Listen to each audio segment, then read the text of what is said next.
So it kind of looks like the sunset's going down over there. All the cool clouds on it. It's coming out okay on that camera, I guess.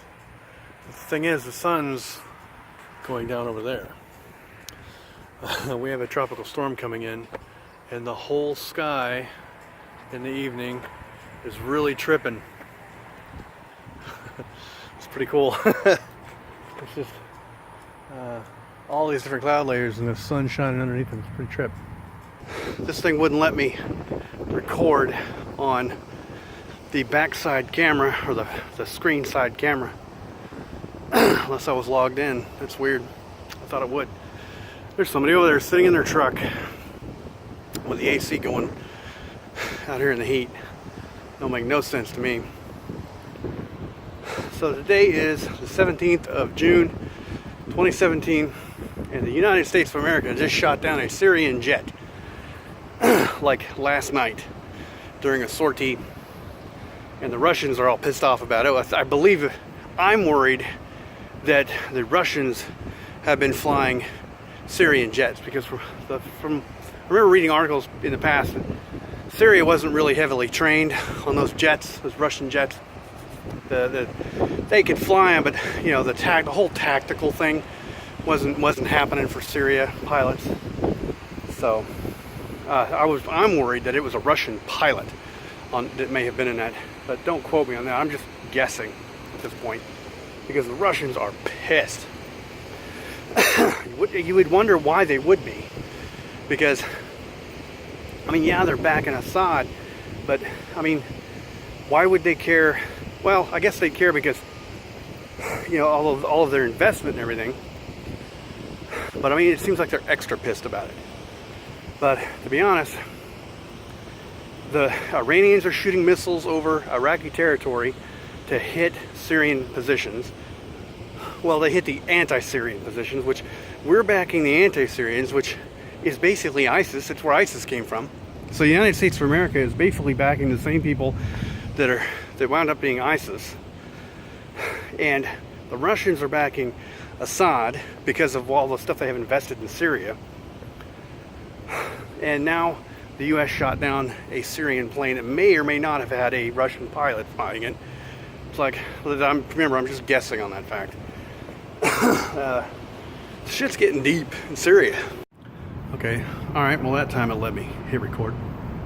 Another thing about the building, you can tell, like over here and over there, there's a couple of vehicles up here. Somebody waiting up on the top floor. Well, times are getting better. The building's hiring. The parking lot is packed, and this is what packed looks like on the top floor. I've rarely seen it very much more crowded than this on this floor. Occasionally people will come up here and sit in their car and smoke or eat lunch with the AC running full blast. Very few people. Sometimes people will walk down the whole thing. It's 7 floors. I think it's 7 if you count this top one. The elevator only goes to 6. So it's a heck of a walk. But they'll walk up and then walk back down. But I like parking garages. It's like the openness in the air, and well, the fact that there's shade if you want it. It's kind of nice. But this one's actually up kind of high. A friend of mine went to, there's a 9-story one downtown, but this one goes up to 7. So it's one of the taller ones in Houston. Very few of them go up that high. But I just like them just because they're open. You can breathe. A lot of places, they don't want you to go in their parking garage because they're worried about suicides, people jumping off the building. And I was like, oh well, crap. That makes sense, but you know, I wish I could get a pass or something, because I just like exploring parking garages because they're open, and the infrastructure is all there, and you can see how it was made, and they were usually just thrown together. I mean, they're usually pretty stout. They're built to engineering standards, but it's for function, not form, most of the time. So you get to see the how the sausage was made, kind of thing. And it's one of the things I really like about them. But I don't know, it's going to be a dying art. I mean, at some point, an automated car is there won't be human beings in parking garages anymore. You'll just have the car come pick you up. I remember watching a scene in, was it iRobot? It was one of the ones with Will Smith, the one where he had to, an automated car, and he insisted on driving it manually, but when he parked it, he like picked up the car and put it on a shelf, and the roll-a-gig thing actually circulated it back towards the back. It's like, yeah, that'll work. That's a heck of a way to park cars. Saves on space. I did see a parking garage, I don't know where it was, that actually you pulled in and you get out of the car and it would go up, and then the next car would pull in underneath you. And the one I saw was made in the 50s and really only had one or two rows that the cars would go on. There's one in Japan, right? There's no room in Japan. That you would park on a platform, and your car would basically get held to the platform somehow, and they'd pick up the platform, and then they'd move the platforms all over the place. So they had a whole robotic mechanism that would move these cars around inside this vast building. There weren't any people in the whole building. It would just move the cars around, and this person got permission to sit in their car while they did it. And so the camera crew or whatever was sitting in the car while the guy was talking about automation, and they moved the car all around on the inside, and it would go sideways, up, down, left, right, and every which way. And they'd finally go to a parking space, and it was just cars and no walkways, no nothing. So it wasn't even designed for human beings. And it sounds like a future to me.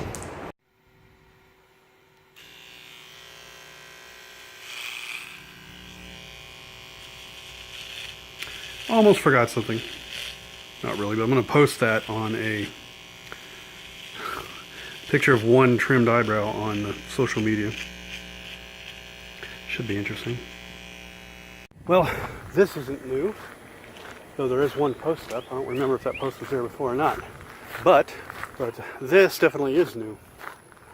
I think I started a trend. As far as I can tell, I was the first one in this neighborhood, right down at the end of the neighborhood, to put in a new fence. It's got the kick plates at the bottom. Looks like they're all starting to do it now. This is a good thing. This is the, I can't tell if this is for a house or if this is for another section of road like this up here. I think it's just for a house. But cool. Definitely dresses up the neighborhood to have new fences. Just paid my mortgage payment.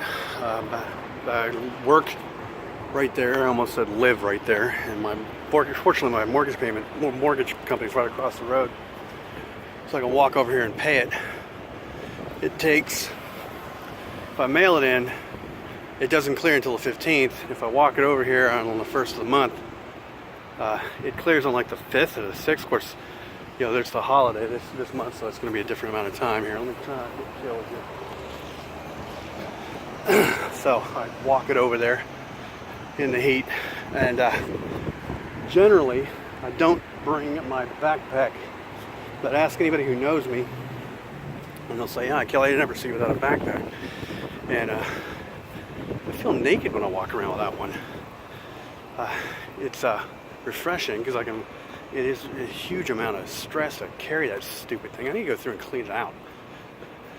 There's a lot of crap in there I don't need on a daily basis, and go back through and prioritize. But dropped off the mortgage payment, walking around at lunch. I think I measured one time, it was about 1,600 steps to get to the mortgage company and back, thereabouts. So yeah, I count my steps. I just use the phone. I don't use a watch or device or anything. Oh well, as soon as I get back up there, I got more work to do. Back to it. But long weekend, so I'm hoping to put a couple of videos up. We'll see how it goes. This one should go up at some point.